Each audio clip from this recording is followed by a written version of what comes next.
Hola, ¿qué tal? ¿Cómo están? Bueno, acá estamos con Milo, mi compañero de cuarentena.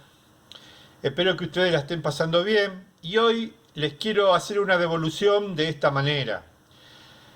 Ustedes ya han podido vislumbrar, han podido ver de qué se trata la materia. Esta materia se trata de combinar los avances de las ciencias sociales y del campo pedagógico o de la educación para dar cuenta del desarrollo histórico del sistema educativo como política estatal. Las políticas estatales ya las hemos analizado, las hemos visto en algunos de los trabajos. Otra particularidad que tiene esta materia y que estamos desarrollando en los contenidos que le he ido presentando es que se trata de introducir a los estudiantes en un marco teórico acerca de las relaciones de poder social, centrándose en las concepciones de Estado para poder analizar las políticas educativas desde la óptica de las políticas públicas.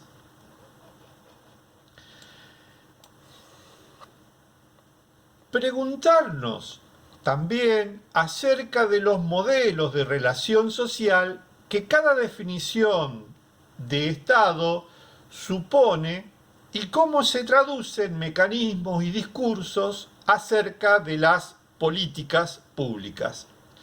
Finalmente, la materia busca abordar todos estos cuestionamientos a través del devenir histórico de los distintos modelos de Estado y las políticas educativas que han dado lugar a lo largo de la historia. También dedicaremos un tiempo a analizar los actuales procesos políticos educativos, sus tensiones, cómo se desarrollan dichos proyectos, etc. En la primera clase nos dedicamos a presentar las políticas públicas a través de lo que nos está ocurriendo en este tiempo de aislamiento social y planteamos un correlato con lo que pasó durante la epidemia de polio a mediados del siglo XX. Durante la segunda clase nos dedicamos a los sujetos vulnerados en sus derechos, principalmente en el derecho de la educación, cómo a lo largo de la historia los oprimidos, los más desprotegidos, han sido vulnerados en su derecho a la educación y cómo la perspectiva de la actualidad es la inclusión, es llegar a ampliar los derechos a la educación para todas y todos. La tercera clase que ustedes están trabajando y ya algunos han presentado, nos dedicamos a ver cómo la educación resulta ser un dispositivo o un mecanismo de moralización y disciplinamiento. Y ahí hemos analizado algunos autores.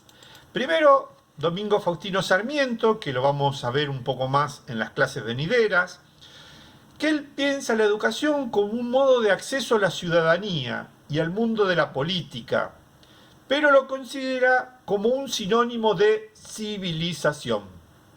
Considera sumamente importante trabajar en la formación de sujetos con capacidad de juicio y voluntad orientada al bien público. Otro autor que hemos visto, Marco Sastre, decía que el desenvolvimiento de la inteligencia y la moralidad de todos los miembros que componen la sociedad es importante porque eso redunda en el crecimiento de la producción o potencia la producción.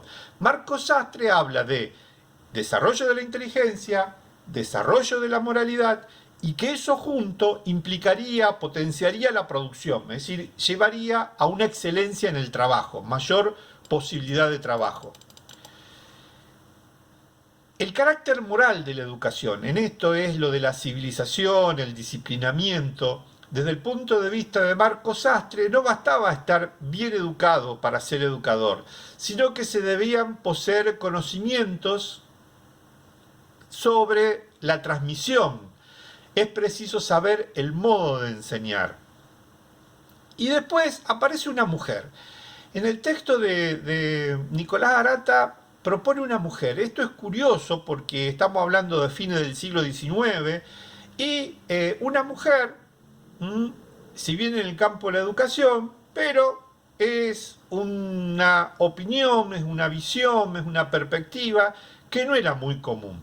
Juana Manso, una maestra, escritora, periodista, traductora, resulta ser un personaje curioso para la época porque rechaza la educación católica en primer lugar. Y en segundo lugar también manifiesta un rechazo al papel que la sociedad le asignaba a la mujer y al rol de la mujer en la sociedad. Esto de ser ama de casa, madre, la mayor aspiración que podía tener una mujer era ser maestra. Bueno, ella era maestra, pero también escritora, periodista, traductora, y manifiesta un rechazo a el lugar que le tenía asignada la sociedad por el hecho de ser mujer. Para Juana Manso, educar es un modo de emancipar, y al igual que Marco Sastre, se expresaba contra el poder despótico y luchaba contra la esclavitud, contra el sometimiento, contra la opresión. Si esta gente de alguna manera se adelanta o tiene algunas semillas del pensamiento que después en la década de los 70 va a desarrollar Paulo Freire, el tema de la opresión. Por lo tanto, Juana Manso sostiene que ya están caducos los métodos de enseñanza del disciplinamiento, del castigo corporal, que eso tenía que reverse, que ya era perimido. Y también criticaba Juana Manso las jerarquías que establecían diferencia entre las escuelas, que en definitiva promovían una educación para ricos y una educación para pobres. Otro personaje también de la época controvertido es Estrada. Estrada va a ser el paladín de la educación católica. Es más, el día de la muerte de Estrada, 17 de septiembre, se celebra el Día del Educador Católico.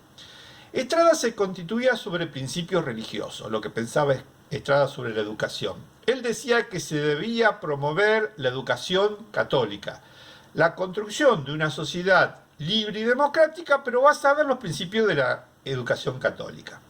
Estrada hablaba de la educación del espíritu y consideraba que el hombre es una fuerza asociada en tanto ser doméstico y ciudadano, y que debe ser educado física y espiritualmente en vinculación con sus semejantes. Bien, hasta acá un planteo de lo que hemos venido haciendo. ¿Qué nos queda por delante? Por delante nos queda, en la próxima clase, la organización del sistema educativo con la aparición de la primera ley de educación pública, que es la ley 1420, que va a organizar la escuela elemental, la escuela primaria, y que va a tener vigencia en nuestro país por muchísimo, muchísimo tiempo, y que va a estar sentada en los principios de la obligatoriedad, la gratuidad, porque no se puede obligar y después cobrar, la gratuidad, y el principio de la laicidad, la educación desprendida de la religión católica. Después va a venir una clase que tiene que ver con la expansión y las reformas y luchas en el campo educativo. Aparece la ley que o las leyes que van a fundar los colegios nacionales, las escuelas normales, las escuelas de comercio. Y finalmente vamos a entrar en el peronismo. Bien, ahí le adelanto 3 futuras clases. Una cuestión importante y para ir terminando y para que ustedes se queden tranquilos. ¿Cuáles son los criterios de evaluación de la materia? El cumplimiento y la entrega de los trabajos. No importa cuándo, pero sí los tienen que entregar. En esos trabajos, ¿qué es lo que corrijo? La adecuación del análisis a las consignas.